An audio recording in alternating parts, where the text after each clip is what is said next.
Après 60 ans, vous pensez peut-être bien faire en acceptant tous les examens que l'on vous propose, parce qu'on vous a toujours dit « il faut surveiller, il faut prévenir, il faut vérifier ». Alors vous dites « oui », sans hésiter, parce que vous voulez rester en bonne santé. Mais laissez-moi vous dire quelque chose de dérangeant. Certains examens, je ne les ferai jamais, pas parce que je prends des risques, mais parce que je veux éviter de mauvais choix. Parce qu'il y a une réalité dont on parle très peu. Tous les examens ne protègent pas, certains peuvent inquiéter inutilement, et d'autres peuvent même vous entraîner dans une spirale. Le vrai danger, ce n'est pas toujours de ne pas faire assez, c'est parfois de faire trop. Et après 60 ans, faire trop peut coûter cher, pas seulement financièrement, mais en stress, en fatigue et parfois en santé. Avec l'âge, on vous répète les mêmes choses. Faites des contrôles, surveillez tout, dépistez au maximum. Et sur le principe, c'est logique. Parce que oui, certains examens sauvent des vies. Certains dépistages sont essentiels. Mais le problème, c'est qu'on ne fait pas toujours la différence entre ce qui est utile et ce qui ne l'est pas. Ce que peu de gens expliquent, c'est que certains examens sont parfois inutiles dans votre situation répétée trop souvent sans bénéfice ou mal adaptés à votre âge et à votre état de santé. Et là, on entre dans une zone dangereuse. Vous pensez vous protéger. Mais vous pouvez créer du stress inutile, des faux signaux, des inquiétudes qui n'auraient jamais existé. Parce qu'un examen ne donne pas seulement une réponse. Il peut aussi créer un problème. Et plus vous multipliez les examens, plus vous augmentez les chances de découvrir quelque chose qui n'aurait jamais eu d'impact sur votre vie. Et une fois que c'est découvert, on ne peut plus revenir en arrière. Après 60 ans, la priorité, ce n'est pas de faire plus, c'est de faire mieux. Choisir les bons examens au bon moment pour les bonnes raisons, parce que votre santé mérite des décisions réfléchies, pas automatiques. Vous connaissez cette situation. Vous allez chez votre médecin pour un contrôle, pour une visite de routine ou simplement pour vous rassurer. Tout va bien. Pas de douleur. Pas de symptômes particuliers. Rien d'alarmant. Et pourtant, on vous propose un examen. On va vérifier, juste pour être sûr. Sur le moment, ça semble logique, ça semble rassurant, ça semble même responsable. Alors vous acceptez, sans vraiment poser de questions. Parce que vous vous dites, au moins, je prends soin de moi. Mais laissez-moi vous raconter quelque chose. Histoire de Jean, 70 ans. Jean se sentait en pleine forme. Il marchait tous les jours. Il dormait bien. Il n'avait aucun symptôme. Un jour, simple visite de routine. Et comme souvent, on lui propose un examen préventif. Résultat, une petite anomalie apparaît. Rien de grave, rien de dangereux, rien d'urgent mais impossible de l'ignorer. Alors on décide de vérifier. Un deuxième examen, puis un troisième, puis un suivi. Et là, le doute s'installe. L'inquiétude grandit, les nuits deviennent plus agitées en quelques semaines. Jean est passé d'un homme serein à un homme inquiet pour sa santé. Tout ça pour quelque chose qui n'aurait peut-être jamais évolué. Et c'est là le piège. Certains examens détectent trop. Des anomalies bénignes, des variations normales, des petits écarts, sans conséquence. Mais une fois que c'est découvert, votre cerveau s'emballe, vous ne pouvez plus ignorer l'information, ce que vous ne saviez pas ne vous faisait pas peur. Mais ce que vous découvrez peut vous inquiéter inutilement. Et ce n'est pas tout. Parce qu'un examen, juste pour se rassurer, déclenche souvent une cascade. Un résultat incertain entraîne un autre examen, puis un autre avis, puis un suivi régulier. C'est un engrenage. Le problème, ce n'est pas l'examen. C'est tout ce qu'il déclenche derrière. Et plus vous entrez dans cet engrenage, plus il devient difficile d'en sortir. Alors attention. Cela ne veut pas dire qu'il ne faut rien faire. Cela veut dire qu'il faut faire les bons choix. Avant d'accepter un examen, posez-vous une question simple. Est-ce que cet examen est vraiment utile dans ma situation? Est-ce qu'il va changer quelque chose? Est-ce qu'il répond à un vrai besoin? Ou est-ce que je le fais juste pour me rassurer? Se rassurer ne doit jamais devenir une source d'inquiétude. Et après 60 ans, protéger sa santé, c'est aussi savoir dire non quand ce n'est pas nécessaire. Faire un examen, c'est rassurant. Le refaire, ça peut sembler encore plus rassurant. Mais après 60 ans, trop surveiller peut devenir un problème. Vous connaissez peut-être quelqu'un qui fait le même examen tous les ans, parfois même tous les 6 mois par habitude, par peur, ou simplement parce qu'on a toujours fait comme ça. Histoire de Robert, 72 ans. Robert était très sérieux avec sa santé. Bilan régulier, analyse fréquente, contrôle systématique. Il voulait tout surveiller, absolument tout. Mais avec le temps, chaque examen devenait une source de stress. Il attendait les résultats avec angoisse. Il analysait chaque chiffre. Il comparait année après année, et le moindre écart devenait une inquiétude. Robert ne vivait plus pour sa santé. Il vivait autour de ses examens. Et c'est là que le problème commence. Certains examens n'ont pas besoin d'être répétés souvent, parce que les choses évoluent lentement, parce que le corps a ses variations normales, parce que tout n'est pas censé être parfait, mais quand vous répétez trop, vous multipliez les occasions de voir des variations normales, un chiffre légèrement plus haut, une valeur légèrement différente, un résultat qui fluctue. Et là, le doute s'installe. Votre corps change, c'est normal. Mais trop mesuré transforme le normal en inquiétude. Et ce n'est pas tout.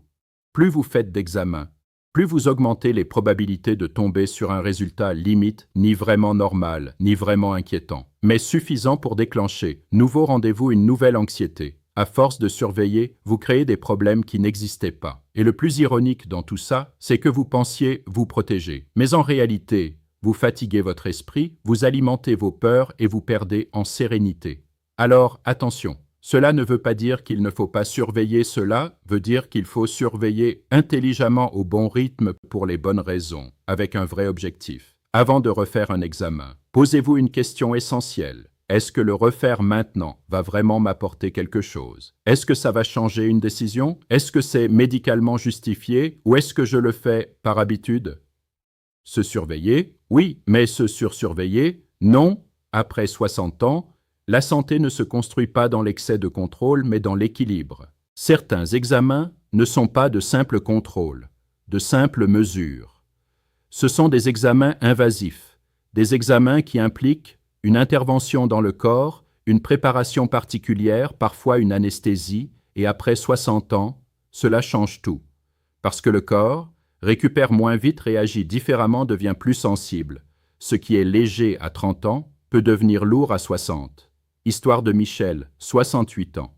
Michel allait bien, pas de douleur, pas de symptômes inquiétants, mais lors d'un contrôle, on lui propose un examen plus poussé pour être sûr. Un examen un peu plus lourd, un peu plus intrusif, un peu plus risqué. Michel hésite, mais il accepte. Au moins, je serai tranquille.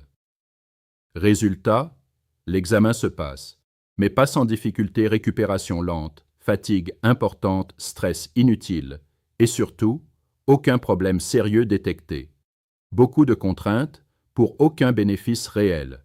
Et c'est là le cœur du problème. Tous les examens ne sont pas anodins, même s'ils sont fréquents, même s'ils sont connus, même s'ils sont routiniers. Ils comportent toujours un risque, effets secondaires, complications, réactions du corps. Un examen n'est jamais totalement sans conséquences. Et après 60 ans, chaque décision doit être pesée, parce que le but, ce n'est pas de tout vérifier, c'est de protéger votre santé, sans l'agresser. Alors posez-vous une question essentielle. Est-ce que cet examen est vraiment nécessaire? Est-ce qu'il y a un vrai doute médical? Est-ce qu'il y a un symptôme à explorer? Ou est-ce qu'on le fait par précaution excessive? La précaution ne doit jamais devenir une prise de risque inutile. Un examen invasif doit toujours avoir un objectif clair, confirmer un diagnostic, orienter un traitement, répondre à un problème réel. Sinon, il n'a pas sa place, parce qu'après 60 ans, protéger sa santé, c'est aussi éviter ce qui n'est pas indispensable. Dire oui à tout, ce n'est pas être prudent, c'est parfois se mettre en danger sans le savoir. Il y a une seule question que presque personne ne pose avant un examen. Et si le résultat est positif, qu'est-ce que ça change? Parce que c'est ça le vrai sujet, pas l'examen en lui-même, mais son utilité. Histoire de Claire, 66 ans. Claire décide de faire un examen pour vérifier. Aucun symptôme, aucun problème particulier. Résultat, une anomalie légère est détectée. Pas grave, pas urgente, pas dangereuse. Mais on lui dit de surveiller. Alors, elle entre dans une boucle. Examen régulier, rendez-vous médicaux, attente des résultats. Et pourtant, Rien ne change, pas de traitement, pas d'intervention, pas d'amélioration nécessaire, beaucoup d'énergie, pour aucune décision concrète. Et c'est là que beaucoup de personnes se trompent. Un examen n'est pas utile, juste parce qu'il donne une réponse. Il est utile s'il change quelque chose, une décision, un traitement, une action. Sinon, il devient inutile. Connaître une information ne sert à rien si elle ne change rien. Et après 60 ans, c'est encore plus important, parce que chaque examen demande du temps, de l'énergie, de l'attention, et parfois crée de l'inquiétude. Alors pourquoi faire un examen si le résultat ne change pas votre vie, si vous n'allez rien faire de différent, si cela ne modifie aucune décision médicale? Faire un examen pour savoir peut devenir une fausse bonne idée. Avant d'accepter un test, posez cette question simple. Qu'est-ce que je vais faire avec ce résultat? Est-ce qu'il va orienter un traitement? Est-ce qu'il va modifier une décision? Est-ce qu'il va vraiment m'aider? Si la réponse est floue, prenez du recul, parce qu'un bon examen n'est pas celui qui informe, c'est celui qui guide.